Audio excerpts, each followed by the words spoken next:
Emma held her newborn son in her arms for the first time. The hospital room was quiet except for the gentle beeping of machines. After 18 hours of labor, she was exhausted but filled with joy. "There's something unusual," the doctor said softly. "Your baby was born holding this." Emma watched as the nurse gently opened her son's tiny fist. Inside was a small, smooth stone that seemed to shine with different colors in the light. "I've never seen anything like this in 20 years of delivering babies," the doctor admitted. Emma looked down at her son's peaceful face. She named him Oliver and couldn't help wondering about the strange stone. That night, as Oliver slept beside her hospital bed, Emma held the stone in her palm. It felt warm, almost alive. She tied it to a small cord and placed it around Oliver's neck, not knowing that this simple object would change everything. Her mother, Mary, visited the next day and noticed the stone immediately. "What's that around his neck?" she asked, concerned. "He was born holding it," Emma explained. "I know it sounds strange, but it feels important to him." Mary touched the stone gently and gasped. The arthritis pain that had troubled her hands for years suddenly eased. "My hands," Mary whispered, flexing her fingers with surprise. "The pain is gone." Emma tried to dismiss it as a coincidence. Perhaps her mother was just distracted by the joy of meeting her grandson. But deep down, she felt that something special had happened. In the days that followed, Emma noticed other small changes. The wilting flowers a nurse had brought her suddenly looked fresh again. The rainy weather that had been forecast cleared into perfect sunshine on the day they left the hospital. Little things that could be explained away, but together started to form a pattern. Back home in their small cottage at the edge of the village, Emma settled into life with Oliver.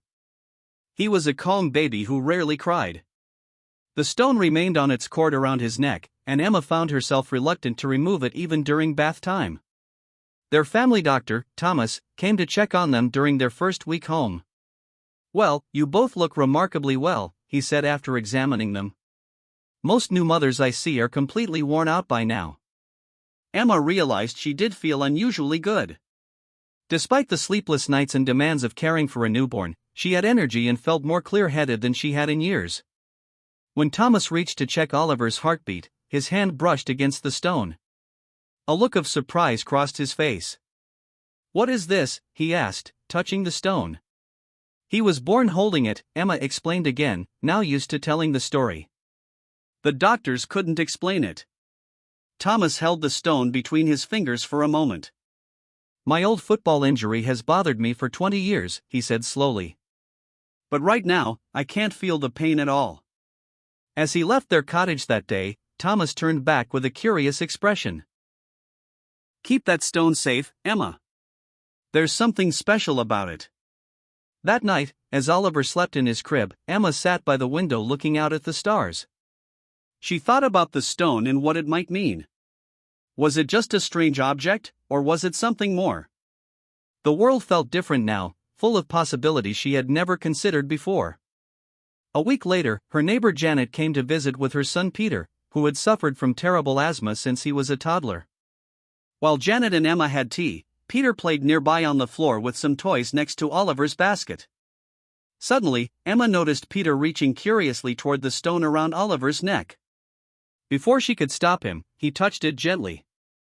"Look, Mummy," Peter called out, taking a deep, clear breath.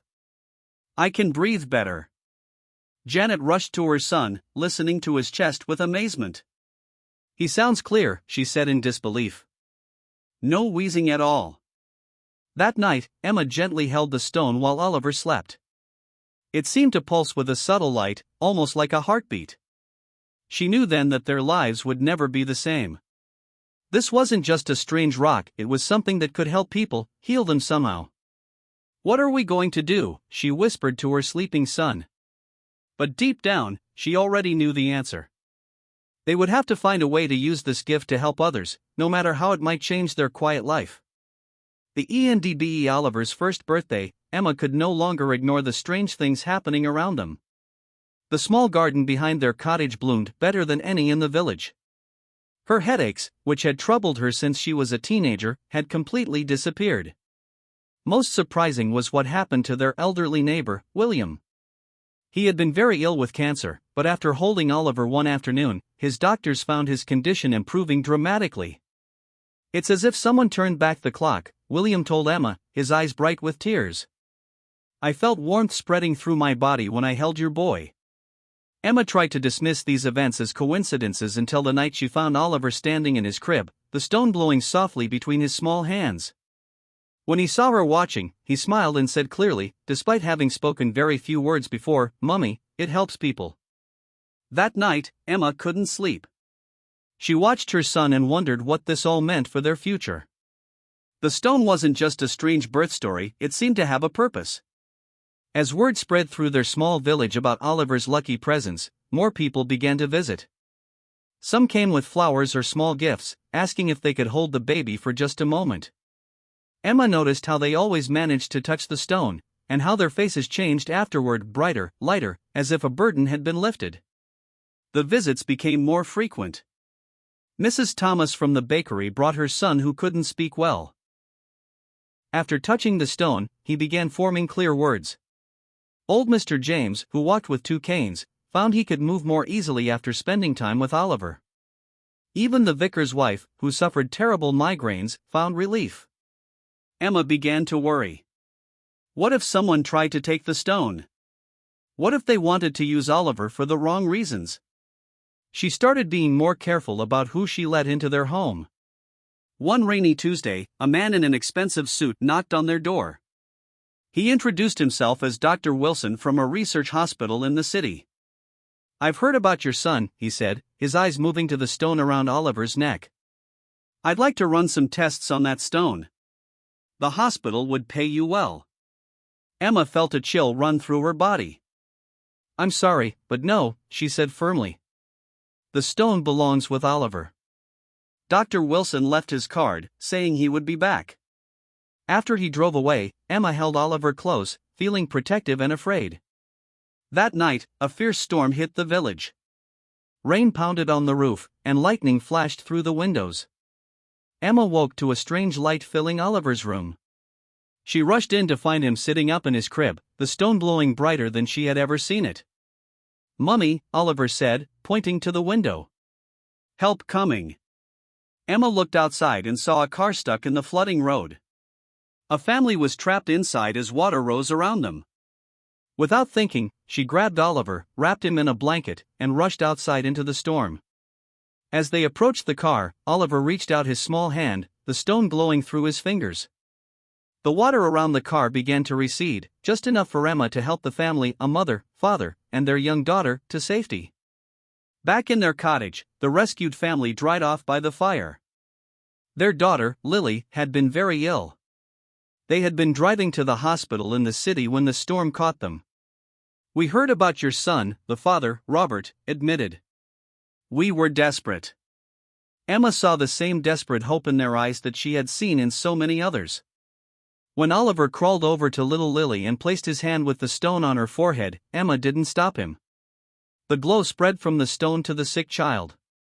Color returned to Lily's pale cheeks, and her breathing became easier. By morning, she was playing with Oliver's toys, her illness seemingly forgotten. As the family prepared to leave, Robert turned to Emma. "People will keep coming," he warned. "Word is spreading beyond the village." Emma nodded, knowing he was right. She couldn't hide Oliver and his gift forever. But she couldn't simply open their door to everyone either. She needed time to think, to plan. That afternoon, while Oliver napped, Emma sat at her kitchen table writing a list of rules. If they were going to help people with the stone's power, they would need to be careful. No money would be accepted. No promises would be made. And most importantly, Oliver would be protected. She looked out the window at the village below. Their quiet life was changing, but perhaps this was always meant to be their path. The stone had chosen Oliver for a reason. The ENDBE Oliver's 5th birthday, Emma could no longer deny the stone's power. People from neighboring villages began visiting their small cottage, often approaching with tears or sharing personal struggles. After brief moments with Oliver and his stone, they left feeling lighter, sometimes even healed in ways doctors couldn't explain. Emma had kept their life quiet, teaching Oliver at home to protect him from too much attention. But their peaceful life was becoming harder to maintain. "Mom, we can't hide forever," Oliver said one evening, his eyes showing wisdom beyond his young age. "The stone wants to help more people." That night, urgent knocking woke them. Emma opened the door to find Robert, a man from the next village, holding his unconscious daughter. "Please," he begged, his face wet with tears. "The hospital sent her home to die. Someone told me about your son." Emma felt fear grip her heart. Opening their door wider could bring unwanted attention, even danger. But looking at the suffering child, she knew what she had to do. "Come in," she whispered, stepping aside. "Oliver has been waiting."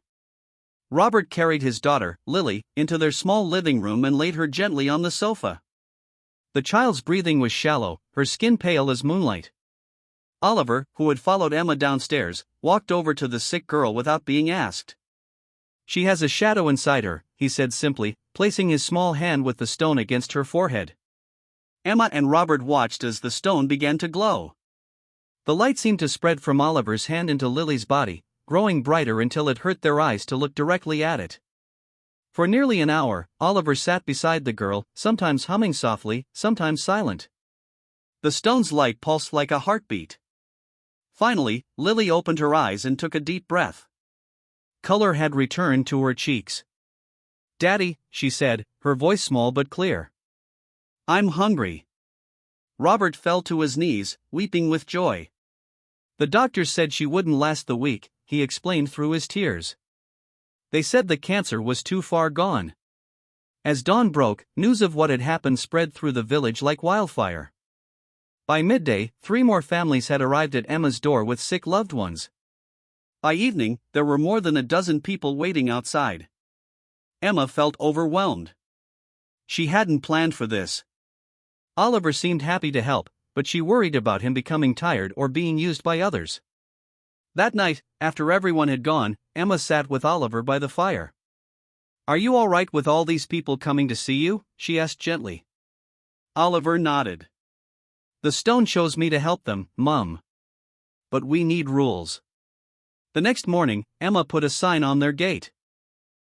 It listed 3 simple rules: they would see 3 people each day, no money would be accepted, and no one was allowed to take photos or tell newspapers about what happened. For several weeks, this system worked well. People respected the rules, grateful for any chance to be helped.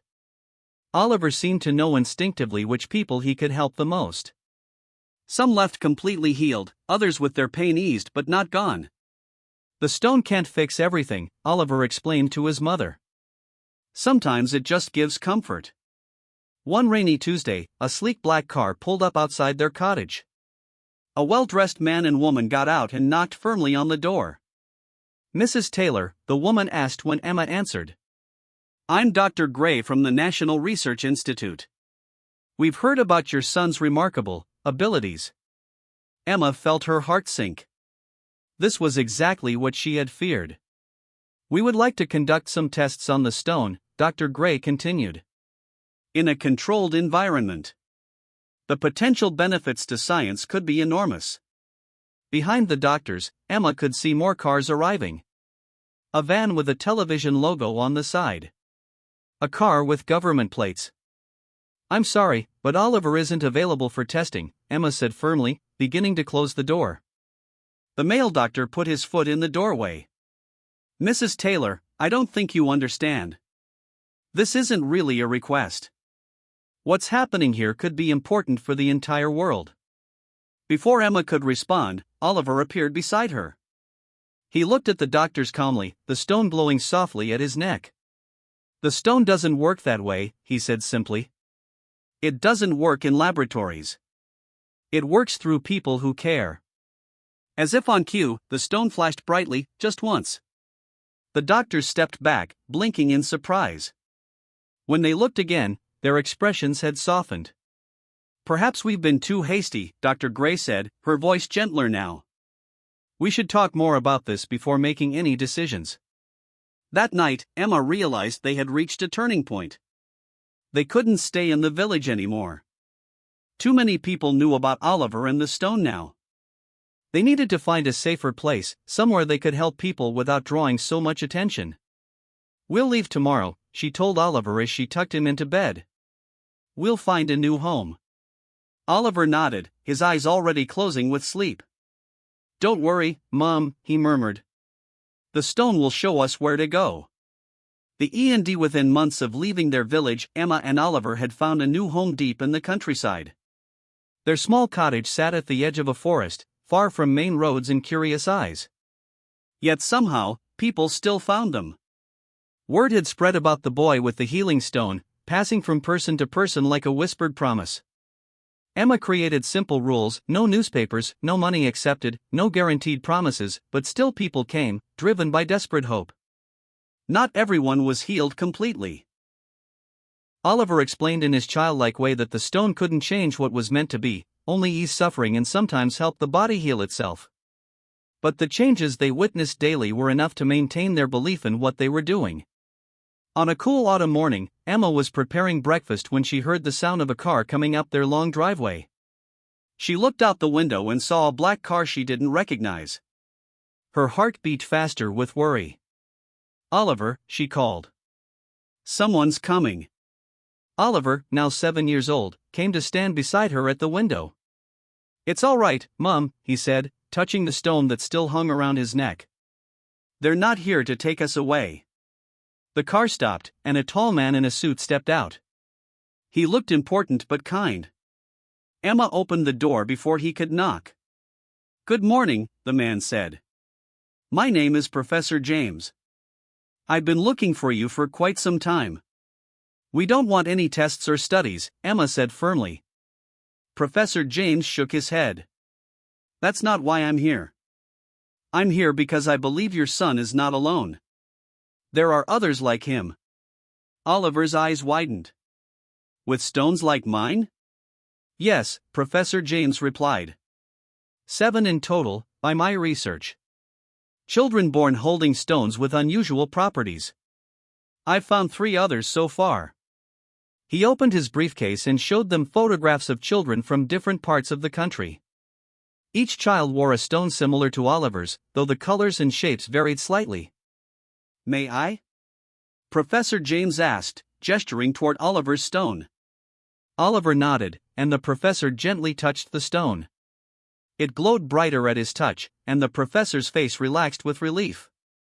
"It recognizes me," he said softly. "Just as the others did." Emma invited him in for tea, still cautious but curious. As they talked, Professor James explained his theory that the stones were ancient, perhaps as old as the earth itself, and somehow chose children who could use their power for healing. "But why now?" Emma asked. "Why these children?" Professor James looked serious. "Because the world needs healing more than ever. Not just bodies, but minds and hearts too." He told them about his plan to create a safe place where all the children with stones could live and learn together. A place where they could help others without fear or interference. A school of sorts, he explained. But also a healing center. Somewhere protected, where the children can grow and understand their gifts. Oliver listened with growing excitement. "Will there be other kids like me? Kids who understand?" "Yes," Professor James said, smiling at him. "And I believe you all have more to learn from each other than any of us could teach you." That evening, after the professor had gone, promising to return in a week, Emma sat with Oliver by the fire. "What do you think?" she asked. "Do you want to meet these other children?" Oliver nodded eagerly. "The stone has been trying to tell me something, Mum. In my dreams, I see other lights, like stars calling to each other. I think they're the other stones." Later that night, Emma found Oliver standing by his window, the stone glowing brightly in his hand. He seemed to be in a trance, whispering words she couldn't understand. "Oliver," she called softly. He turned to her, his eyes filled with a strange light. "They're coming, Mum. All of them. The stones want to be together." Over the next few days, Emma noticed the stone glowing more often, sometimes pulsing as if sending signals. Oliver began drawing pictures of children he'd never met, describing them in detail: a girl with red hair who could heal animals, a boy who could make plants grow, twins who could ease pain with just a touch. 1 week later, as promised, Professor James returned. This time, he wasn't alone. A girl about Oliver's age stepped out of the car behind him. Around her neck hung a stone similar to Oliver's, but with swirls of purple instead of blue. "This is Grace," Professor James said. She was born holding her stone in Leeds. The moment Grace and Oliver saw each other, their stones began to glow in unison, creating a light so bright it lit up the entire front garden. Emma watched as the two children reached for each other's hands without speaking, their stones creating a bridge of light between them. In that moment, she understood that their journey was just beginning. The stones had plans much bigger than their quiet life in the cottage. The end 10 years later, Emma stood on a hillside overlooking a green valley where a community had formed. 7 children from different parts of the world, each born holding a stone similar to Oliver's, lived and worked together with their families. The valley was full of life, gardens growing food, simple school buildings for the children, and a central stone building where hundreds found their way each month seeking help and healing. Oliver, now 23, had grown into a kind and wise young man. The original stone still hung around his neck, but he had discovered that its power had always been inside him too. The stone simply helped him find what all humans have but most have forgotten. Emma watched her son teaching a group of children how to feel connected to nature and to each other. He sat in a circle with them, the stone glowing softly as he showed them how to listen to the world around them. The children's faces were bright with wonder as small plants seemed to grow stronger near their hands. "Amazing, isn't it?" said a voice beside her. Emma turned to see William, their old neighbor from the village. Now in his 90s, he still moved with surprising ease for his age. "William! I didn't know you were visiting today," Emma said, hugging the old man. "Wouldn't miss the anniversary," he replied with a smile. 10 years since you all found this place. 10 years since my cancer never came back." They both looked down at the valley. What had once been empty land was now a place of hope for many. People came from all over the country, some sick in body, others troubled in mind or spirit. No one was turned away, though not all could be fully healed. The 7 stone bearers, as they called themselves, worked together in ways that multiplied their gifts. Grace, the girl Oliver had met first, could heal animals and worked with injured wildlife. The twins, Thomas and Edward, could ease pain and worked mostly with the elderly.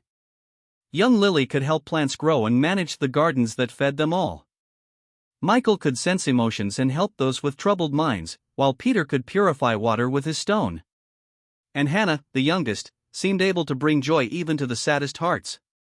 Together with Oliver, they had created something beautiful from what once caused fear and confusion. "Remember how scared we were in the beginning?" Emma asked William. "All those people coming to our cottage, then having to run away in the night." William nodded. "Fear makes people do strange things.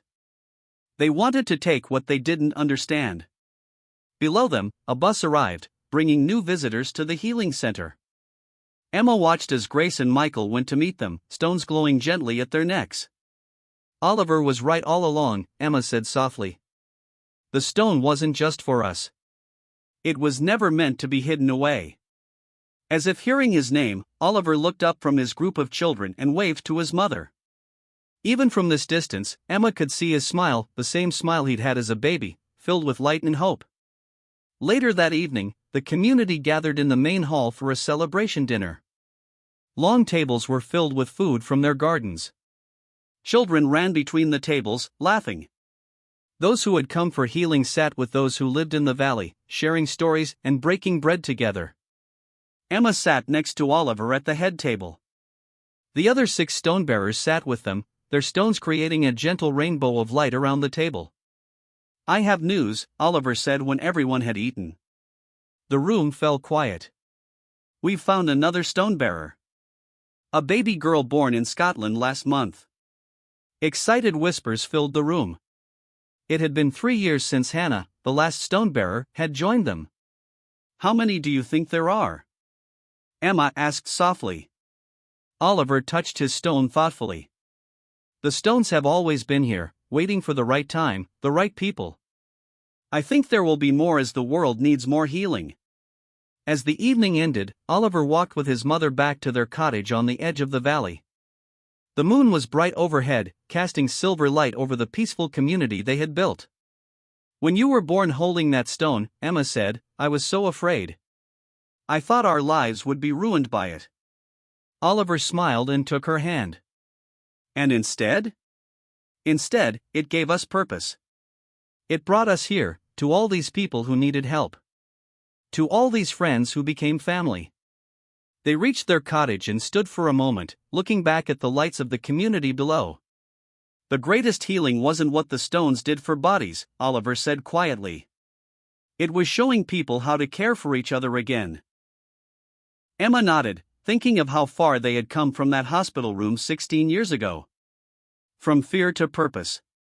From hiding to building. From one small cottage to a valley full of hope. "That's the real gift of the stones," she whispered. "Teaching us that we all have the power to heal each other, in our own ways." The end.